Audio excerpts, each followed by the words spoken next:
Parang pagsabog mo parang ano eh. Ang gagawin mo kabait parang yan papaganon. Pag ganon yan. Sanay kasi magsabog tumbay ako dati kaya lang may nga marami dati kami magsabog. Ito ayos na to. Ganitong distansya kabait. Oh, maganda ng distansya no. Ayan. Ayos na to. Turuan ko sila ng manipis na pagsabog. Tipid lang kami sa bunyi.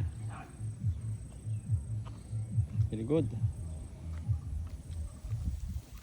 Yan, pagdating mo dyan, patras ka ulit. Pag ganon. Usually kasi rito pasulong ang pag-asabog. Pa-atras, dito ka. Dito ka nakapwesto. Yan. Yan.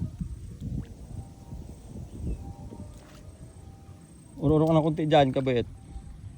Yan, may binhi na yan, oh. Yun. Yan, ang maganda, patagilid na, pwede rin. Para hindi madudoble. Tipid sabihin yan. Oo, sabi sa'yo eh. Nagtaka ako sa'yo, ba't hindi nyo nalinang pa yun eh. Tipid namin sa binhi kasi yung pagsasabog ay katamtaman. Yan o. Yan yung binhi o.